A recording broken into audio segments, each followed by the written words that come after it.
it does include the trope of we go to hell, which is my favorite trope of all time. If I'm gonna read a romance, it's either gonna be so disgustingly smutty, like, oh, you send your child off to a conversion camp because you don't like that they're gay, and then they come back like this creepy evil person. Hey y'all, welcome to a new video. Today I would like to talk with you about everything that I read in the month of December. I fear that every single one of these books was in a reading video from last month, so these might be familiar to you, but let's get into it regardless.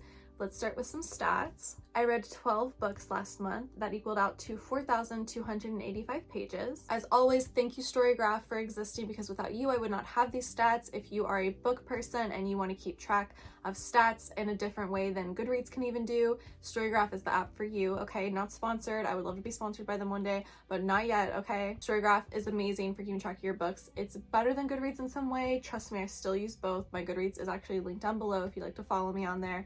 Storygraph is just, I love stats, okay? When we look at mood, I had 5 books labeled adventurous. I had 4 labeled tense, emotional, and dark, and I had 3 labeled as mysterious, lighthearted, and funny. When we look at page number, I had 4 books, or 33% of what I read were under 300 pages. I had 6 books, or 50% of what I read, that were between 300 and 500 pages. And then there were 2 or 17% that were over 500 pages. For genre, we had 6 fantasy, 5 romances, and then 3 contemporary. My star rating was high. I had another really great reading month last month. My star average was 3.65. I had 1 1-star, I had 2 2-stars, I had 1 3-stars, 4 4-stars, and 4 5-stars. The first book I read was A Raisin in the Sun, which is the play by Lorraine Hansberry. I feel like I've talked about this book so much on this channel. It's such a wonderful story.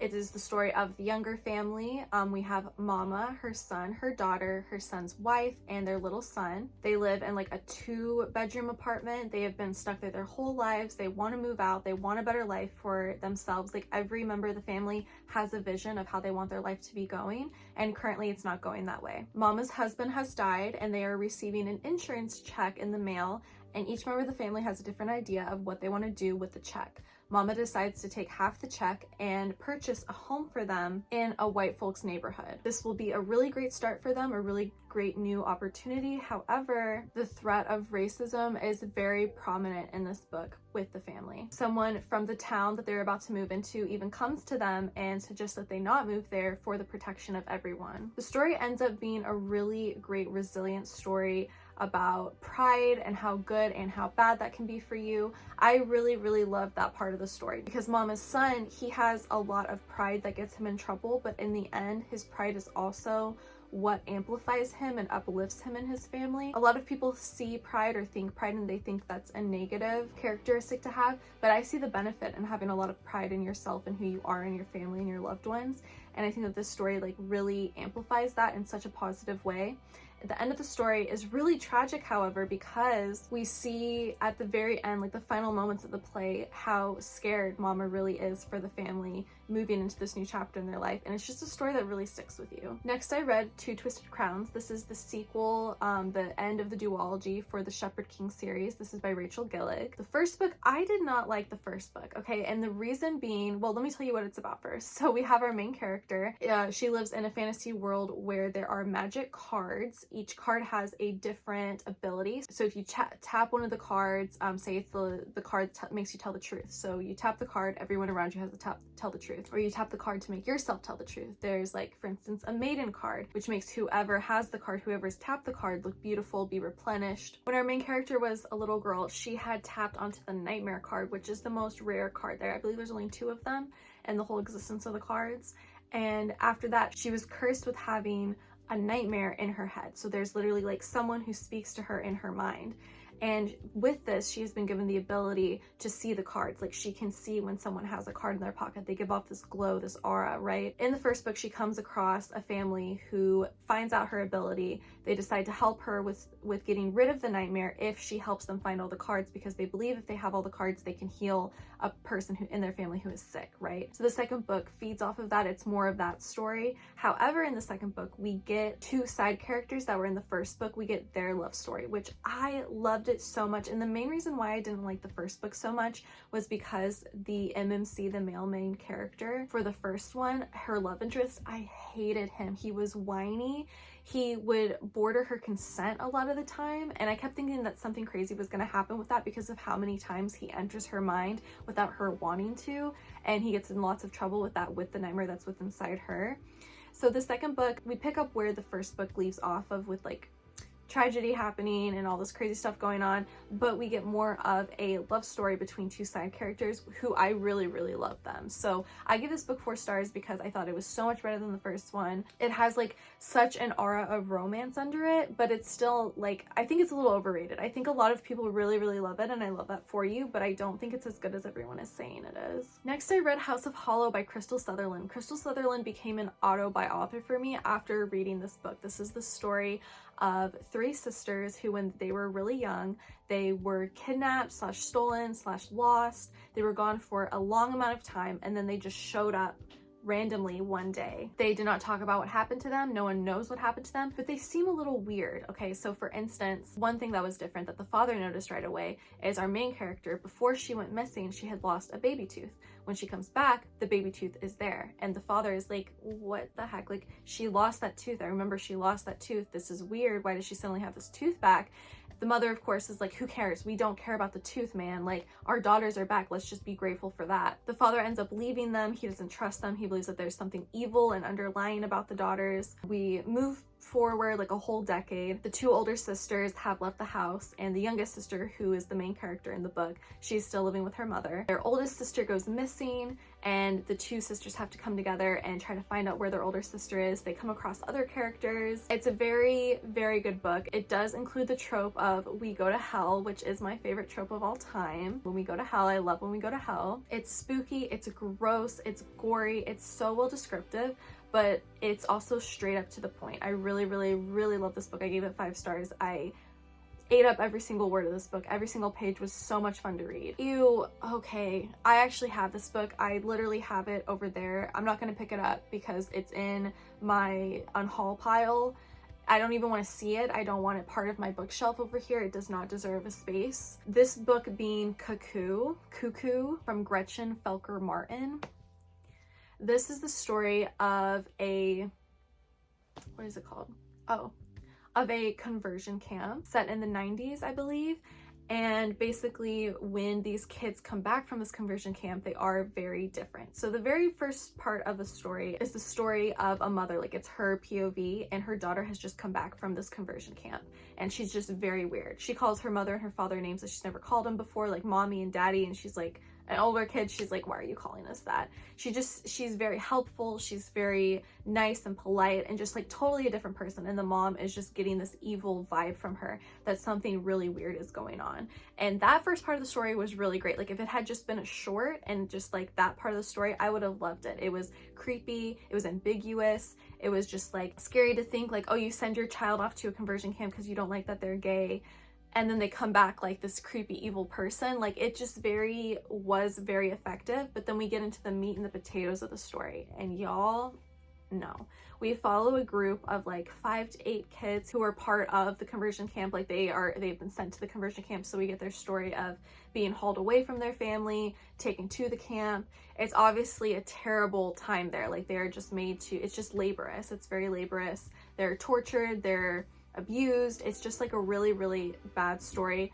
But on top of that, like, it's not even like, oh, these kids were really abused and tortured really badly, but now let's get the revenge, and the revenge is really good and everything. It's not even that. I feel like the author relied so much of the story on the sexual deviances of these kids. So what I mean by that is that there is a lot of descriptions of these children having sex and having sexual thoughts about people back home, people at the camp.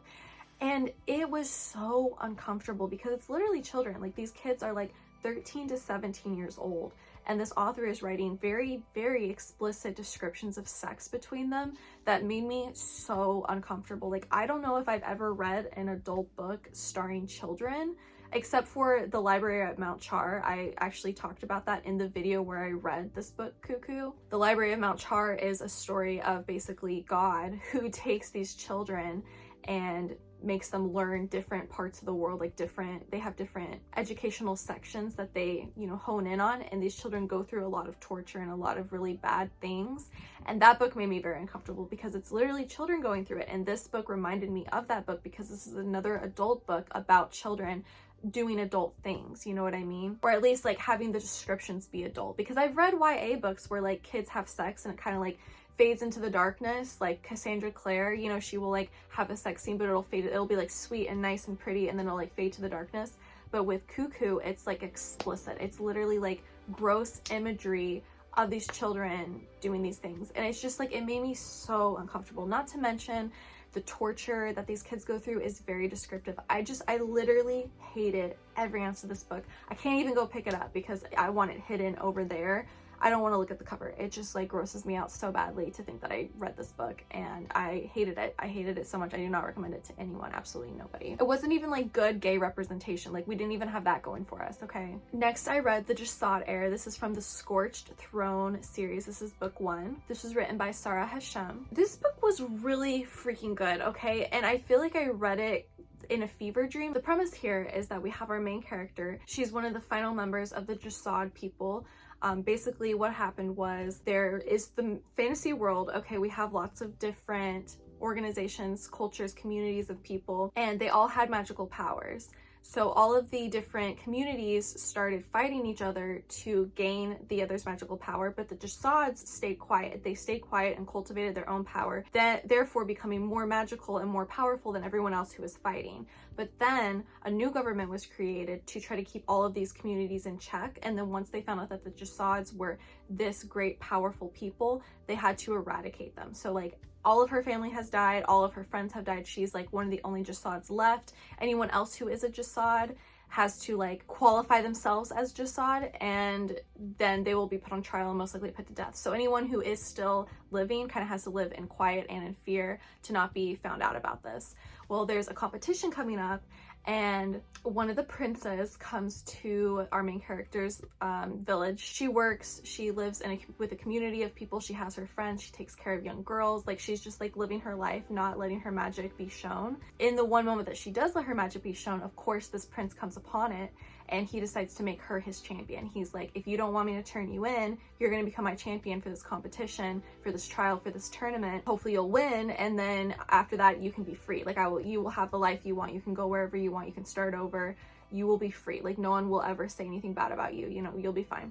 So I really like the premise of it. I love a trial in a book. I love a tournament competition in a book. I love fantasy. I thought that the fantasy world was brought up really well, and to like understand her character and to like read the book and have her unveil more of her character and understand more about her people and like the bad things that they did, her loyalty to them, her like confusion with which side she should be on, was really good. It was really well written, but I did have an issue with the fact that like we had almost 2 whole thirds of the book was just her training for this competition, which, trust me, I love a training sequence, okay? I love when our characters get beaten down, get stronger, work hard, but it was just constantly every day the same thing over and over again, and I wish that that part had just been shortened a bit. I wish that we had had more of the trials, because once we finally get to the tournament, it was quick. I felt like we spent no time on that part of it, and I really wanted more of that. Ultimately, I wanted more from the book, but it was still really good, and I will absolutely keep reading the series. Okay, we have reached the part of the video where my legs have fallen asleep and I have to sit on my butt now. So the next books that I read, I believe that this was the end of the readathon that I did. I did a 24-hour readathon in the month of December, and I had like an hour and a half to go, 2 hours to go, and I was like, I'm not finishing a book in 2 hours. So I was like, let me just catch up on the My Hero Academia manga. I read volume 25 and volume 26. I'm trying to catch up on this because I missed last season. I missed all the episodes because I was not caught up with the comics, with the manga. It's my goal this year to catch up with it actually, but this series is so good, you guys. I love it to death. They're both 5 stars. Every volume of this is 5 stars because of how much I love this story. Ooh, next I read The Perfect Couple. This is from Ellen Hildebrand. I actually listened to this on a road trip. So I've never read an Ellen Hildebrand before. She definitely makes books I would classify as white women who read on the beach. beach. Like that's her demographic. This is the story of a wedding that goes awry when the maid of honor is found dead the morning of the wedding. There are a lot of characters, there are a lot of couples in this story. The message of the story, the point of the story is that none of these couples are perfect, right? Like there are problems within every relationship. And I think that it does do a good job of like exemplifying that there is no such thing as a perfect couple. Like everyone is a flawed human being. Everyone has problems that they have to work through. And it's up to whether or not you actually want to put up with that with your significant other, like how far you're willing to go to keep up this image of being a perfect couple. So the maid of honor is murdered. They have to try to find out how she died, right? Everyone's a suspect. The book goes between many POVs, it goes between many timelines. I think that altogether it was mapped together very well, and I can tell that Ellen Hildebrand is definitely a character writer. She's not a plot writer. Like the story, the plot, the actual like reason and being for the murder was so underwhelming and so disappointing. I gave this book 2 stars, but I understand she's definitely more of a character writer. Like if you love reading character studies and like you want your books to be more about the characters than the plot, give her books a try. They turned it into a miniseries on Netflix, and so that's the reason why I read it, because I wanted to watch the show on Netflix. Okay, next I read these cute books. This is called the Dream Harbor series. We have the Pumpkin Spice Cafe, the Cinnamon Bun Bookstore, and the Christmas Tree Farm. This is all by Lori Gilmore. I read these for a cozy reading vlog for last month, and okay, they're fun. Like it was a good palette cleanser for sure. I do not go for romances. I especially do not go for contemporary romances. Like if I'm gonna read a romance, it's either gonna be so disgustingly smutty or it's gonna be a fantasy. So it was a nice palette cleanser, like I said, to pick these up and give these a try. This is the story of Dream Harbor. It's a small town. It's very Gilmore Girls. It's literally, I classified this as Gilmore Girls fan fiction. And just, this is the love stories of many other characters within that town, okay? So the Pumpkin Spice Cafe, we have a girl who has inherited her aunt's Pumpkin Spice Cafe, and she falls in love with the farmer that, you know, delivers to everyone in the town. Next, we have the Cinnamon Bun Bookstore, which is the story of 2 locals who have lived there their whole life. One works at the bookstore. She's worked at the bookstore her whole life. The other is a playboy who only sleeps with tourists, works on the docks. He gives tours of the water and everything, and he only like deals with one-night stands. However, he is infatuated with the girl who works at the bookstore, someone he's known his whole life. He's always been in love with her. He's always put himself out there to her, but she's never picked up on what he's putting down because she always sees him as just this guy who like doesn't do relationships, and like why would he like her, you know? And then this one is the story, it's weird because we get another transplant. Like it's not a bunch of locals, which I would think it would be for this series, but the main character in this one, her brother comes to visit for Christmas, and then he falls in love with this girl who sight unseen bought the Christmas Tree Farm that has been down in the town for years. Like it has not been up and running, and she decides to buy it because she wants to get away from her family, her rich family in Georgia. They fall in love and we go from there, okay? These were all really fun. I will say, if I were to rank them, the Cinnamon Bun Bookstore was the best. It was so sexy. I love the characters. I loved how in love he was with her because he had like kind of loved her his whole life kind of thing. So that was really nice. Then the Pumpkin Spice Cafe in second place because it was cute. It was a good start. I personally really didn't like this one. I did not like the characters at all. Both of them really, really irritated me.